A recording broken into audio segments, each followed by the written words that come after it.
to navigate, head towards the sun, or head for the sun, okay. To navigate, head for the sun with first aid and knife on the run. Take fire and shelter, extra food is a helper, but water and clothes weigh a ton. Okay, I think I got it. That's the Mountaineers 10 Essentials TM Limerick.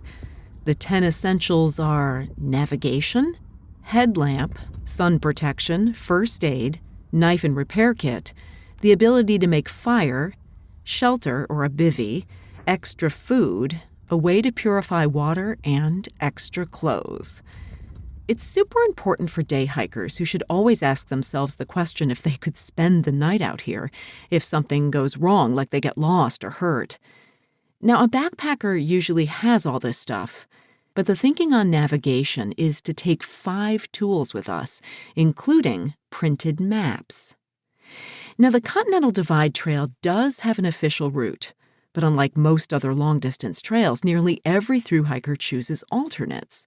And why do they do this? Because in some cases, the alternates are more beautiful or more interesting or more challenging than the actual divide. The CDT Trail Coalition does make maps available, as does a very generous thru-hiker named Jonathan Lay, who marks the most used alternates. But there's a couple that are not on maps exactly. And for those, I need to make my own. So I took a class.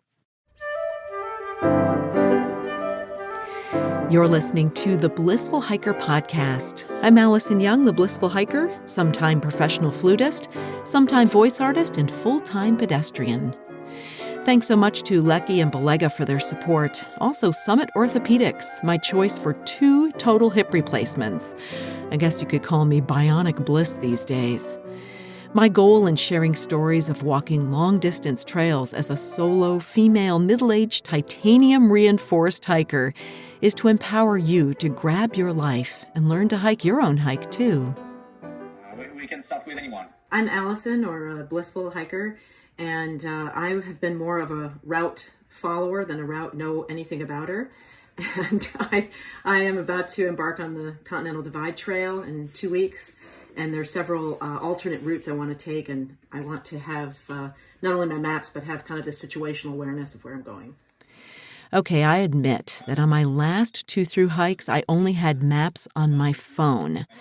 Yeah, it was risky because phones fail. They get crunched, lost, they die. Well, I made it. But what bothered me the most was a feeling like I was just following a line and not aware of the larger picture or my options. Can you see my screen? In the GPS navigation class, I learned a lot, including navigational workflow, situational awareness, and the ethic of self-reliance. Those are really big concepts, and I'll admit I'm quite literally taking baby steps. And the class is for people like me who just gotta start somewhere.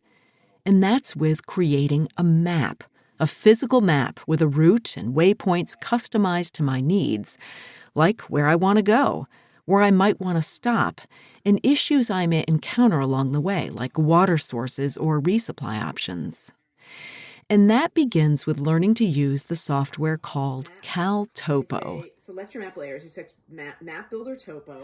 Well, the story goes that founder and wilderness EMT Matt Jacobs was just sick of buying maps for every outing. So 10 years ago, he set up mapping tools for search and rescue. And he now has 10 people on staff for this incredibly sophisticated tool. Create a waypoint marker anywhere in one of the Paradise parking lots. With time running out before I head to Montana, I still thought that cramming in all the material I'd need for class was worth it, including 6 hours of pre-work, reading, studying, practicing in the field, and taking 2 quizzes, which I passed, even if I wasn't going to master navigation. I see why he doesn't like it. In addition to making a physical map, I'd also learn about the phone app called Gaia GPS, which works in conjunction with the map software. You basically make your map, you print it, and then you import it to Gaia so you can follow it via GPS. But the key to success in the backcountry is to keep your nose out of your phone. And that's because, well, of course you want to see the scenery, but also you're more aware of the weather, how many hours of daylight left, if there's a rattlesnake in the middle of the trail. And you also want to not rely on these tools singularly, but rather as a whole. In the middle of a crevasse. After our 3-hour Zoom class where we learned how to make a map, our next activity was to make a map and use it in the field. Long press map, get a bearing in the distance to the waypoint.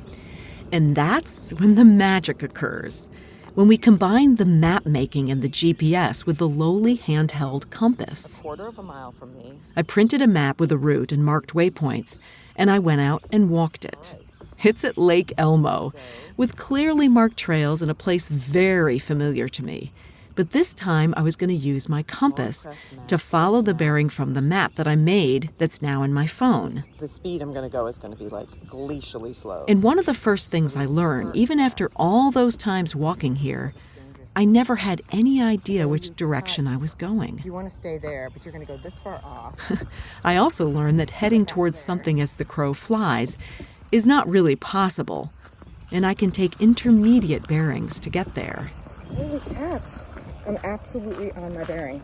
The GPS gives me the distance to those bearings, kind of like someone telling me, walk 50 paces, then turn right. That's a miracle. And maybe the biggest miracle of all is if I stay on my bearing, I can't get lost. The arrow's pointing directly to my car. It's something, right? Now let's get back to why I took the course in the first place, not just to walk around Lake Elmo with my compass. I took it to make a map for my biggest alternate on the CDT. It's loosely called the Super Butte Big Sky Cutoff, or the Butte Scoot. And that's followed by Yellowstone National Park and finally the Grand Teton Crest Trail. The good news is that other people have walked these, and they've made their GPX data available online, which I import directly onto my map. Still, I need to vary the routes somewhat and create waypoints for water and possible camping. And the greatest tool of all is a snap to OSM, or OpenStreetMap. No, there aren't streets in the wilderness, but they're trails, and I can literally draw a line and snap it right to the trail. I mean, it does take a little bit of trying, but it saves so much time. Then I have a couple of cross-country sections without trail. And here, I change the map layer from Map Builder to Aerial, or Aerial Topo Hybrid, which allows me to see the terrain. I can see from the profile that there's a 1,400-foot cliff over Lake Solitude, but there is a section that looks doable, and I know it's doable because other people have done it. So here I can drop in waypoints to when I have to turn and when I have to get to the easier part, and I can navigate when I get there. I am no expert by any means, but already I feel incredibly empowered.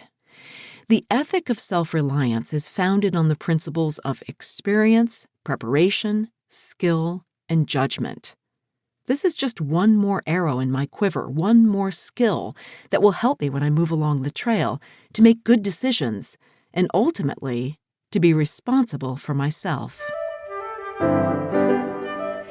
This is the Blissful Hiker Podcast, a series of personal essays coupled with found sound and my own flute playing, and exploring my journey of self-discovery as a middle-aged woman who doesn't need permission to blaze my own trails in this journey we call life.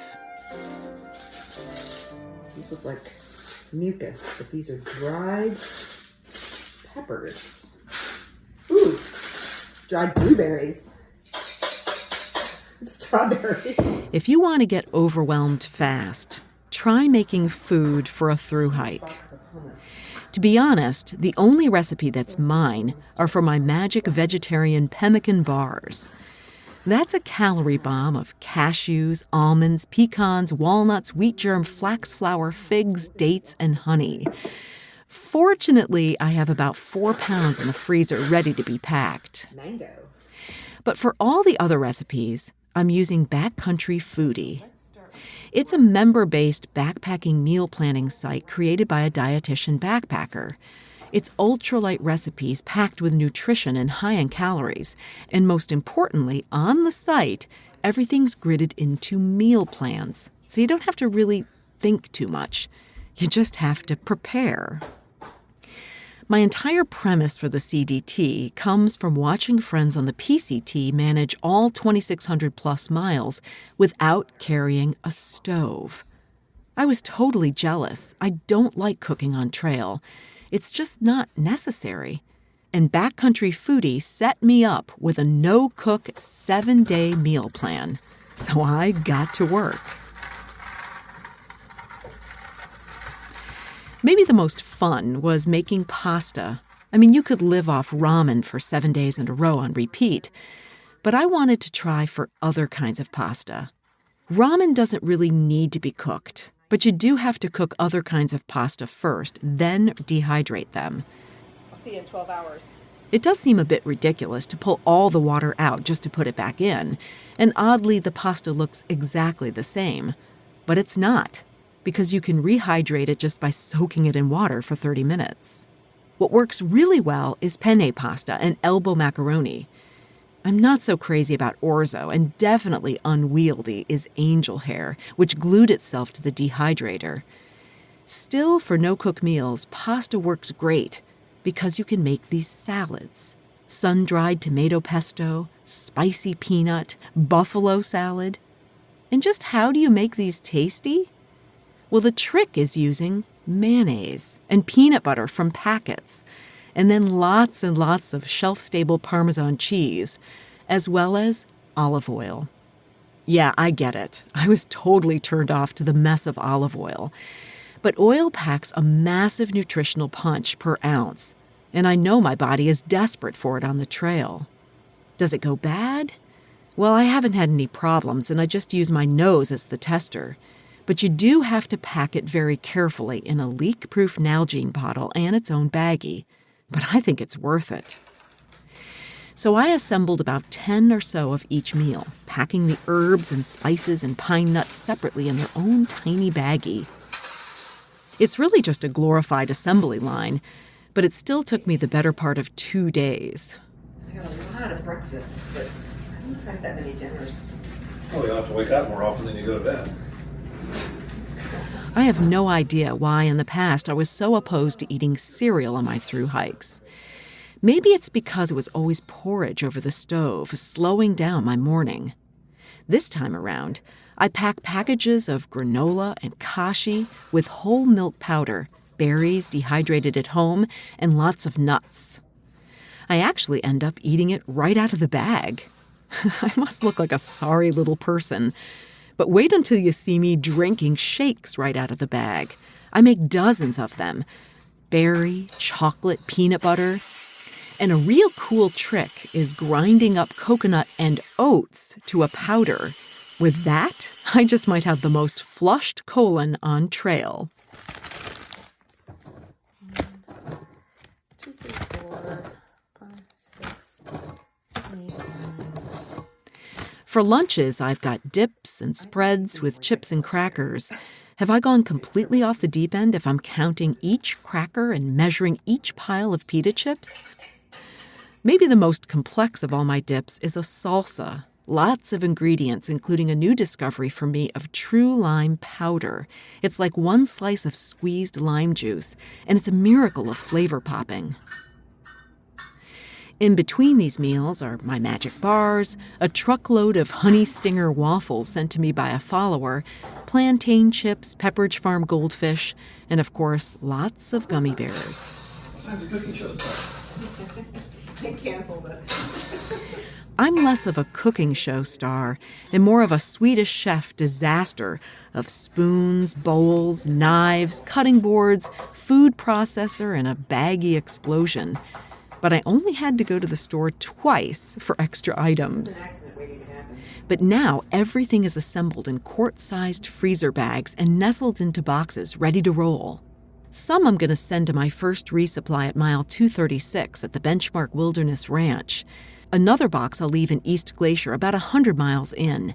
All the rest, my trail angel here in St. Paul, Richard, will send as I move along to Yellowstone, Atlantic City, an encampment in Wyoming, and Pie Town, New Mexico. And then there's what I'll pack in my new Ursack to take with me on day 1. One can only hope that halfway down Glacier, I don't send an emergency note to Richard to send me a resupply stat, including my stove. You can subscribe to Blissful Hiker wherever you get your podcasts. And please leave a review on Apple to help the show get discovered. Blissful Hiker is on Patreon right now, and you can support the show that I will record while on trail this season. As a patron, you'll get an invitation to private cocktail and Q&A parties along the CDT. You can find a link to Patreon in the show notes or at blissfulhiker.com. Also in the show notes, you can find out more about the Mountaineers, Backcountry Foodie, and the recipe to my magic bars. And guess what next week is? I'll be in Montana walking the CDT. Until then, my friends, kia kaha and happy trails.